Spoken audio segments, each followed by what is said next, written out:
That light's so bright It's for me. gnarly, I know. It's a lot. It makes me feel a little important though. Yeah, it does. Spit it everywhere. No, that's cool. A spat. If you want to spend I this, spat on ya. if you want to spend this interview spitting, that's fine. We can do that. I'm not into that. But yes, cool. let's go. I'd Let's throw it go out for it. I keep thinking, if one person's life is changed by what I go through, it will all be worth it. I still believe.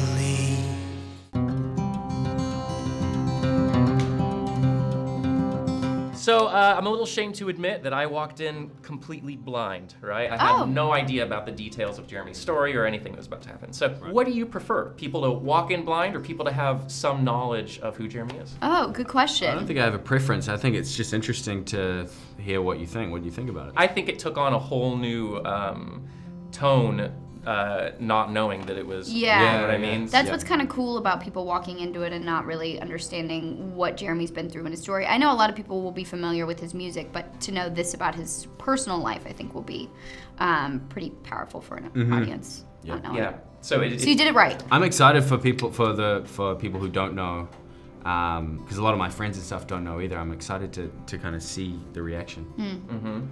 That's a very good question. I haven't been asked that yet. I think either or is fine, because I think that even if you know the story, you're still gonna have almost the same reaction. Because I have had people say, I didn't know your story at all.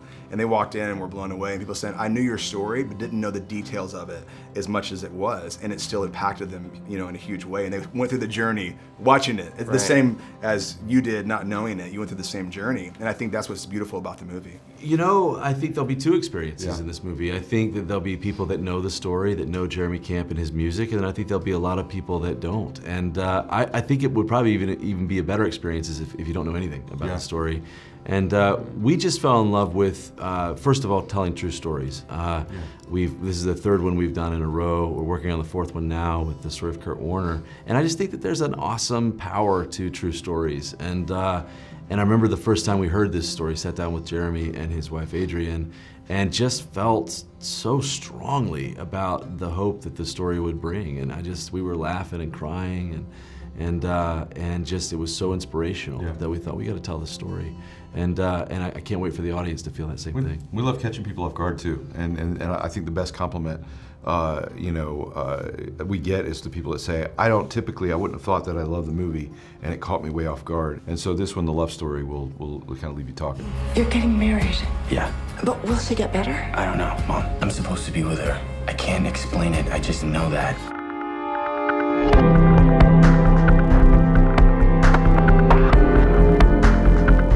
Films like this, faith-based films in this genre, do sneakily well at the box office. Like, I know that's not why we're out here, but like, I know that's not why we're out here. Well, you're artists, you know what I mean? But they perform very well. What do you think it is about these types of films that resonate so much with audiences? I think that you go. Oh,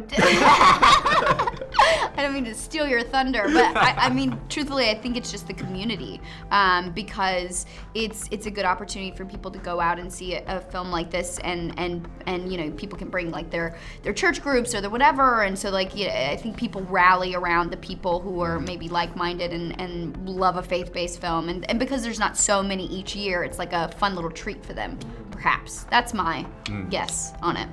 I think so What's too. your guess, No, sir? I was going to say the exact same thing. I think it's such a huge, committed community, you know what I mean?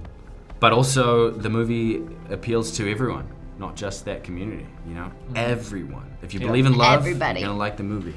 They're authentic, and even if there's movies that, some movies that are faith-based that don't have not maybe real story or true stories, I think people authentically put their hearts into it. I'm not saying that other movies aren't authentic either. Course, That's not what I'm saying. I'm saying, but there's Nothing about you is arrogant. I know. Okay, sorry. I'm like, I appreciate the disclaimer. Okay, I'll just make sure you're- that get me right here. But I think that there's a sense of people going, what else is out there? I think a lot of people are asking questions right now, and these movies are bringing forth answers in a sense. I think for us, we try to do films that are entertaining, regardless of what you believe, that have a universal entry point, whether it's a father-son story or love story, that allow you to. But I think that why the faith plays so well is I feel like people really crave hope right now. And I think that there's just a lot of negativity out there. There's a lot of just criticism and just kind of toxic culture and people bickering and fighting. And I think to have a place where people can unite and have something that we all aspire to that leaves them with this rush of hope, I think that people crave that like they crave air. And so we try to be faith films that are an invitation to people, regardless of what you believe, that leave you with that good dose of hope, and I think that's what plays. The filmmaker we look up to, I think the most, is Frank Capra, and just that idea of optimism and positivity, and films that uplift and inspire, films that you can see with your whole family. I think there's a craving for that. I think that there's a large audience for that, and we want to serve that audience well and tell stories that certainly we're going to do our best to entertain you. But I love leaving the theater feeling inspired and feeling hopeful no matter what I'm facing in life. And that's a sacred thing and a beautiful thing to be able to do for people. And those are the stories that we look for. I will love you, cherish you, every moment of every day. I'll be the love of your life and your biggest fan.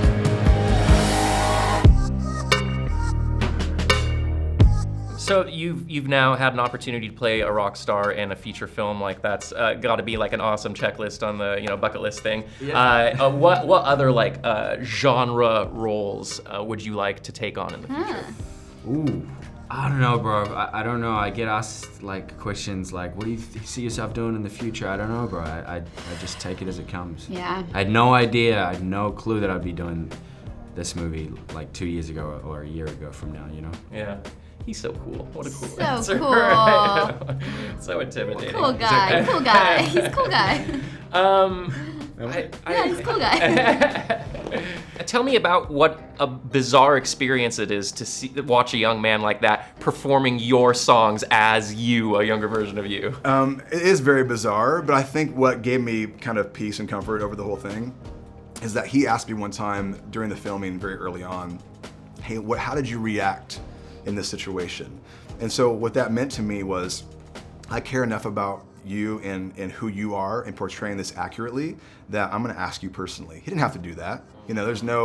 He's an actor and he does this, I don't act, but he wanted to know, hey, how can I portray you accurately? And honestly, he did such a good job. It was hard to watch because he did such a good job that it brought up all these emotions, and the chemistry between him and Britt was so real that you go, wow, this is hard to watch because it feels so real. What would you say is the primary benefit to working in unison, to having this partnership between the two? It's always highly dysfunctional. We argue a lot. We bicker a lot. We talk over each other. There will come a point in some interview where I'll be like, shut up. And I won't listen. Yeah, he won't listen, then he'll just get louder. We have a process of collaboration that extends to our entire crew and the people that we work with of collaboratively, the best idea wins.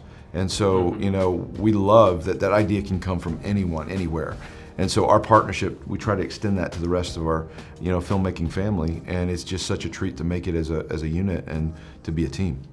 You guys are really good at this. I like you. Can we have 5 more minutes with this? He said we were good. He's had 4 gold records, 4.5 million albums sold. Let's welcome Jeremy Camp. I'm waiting here for you.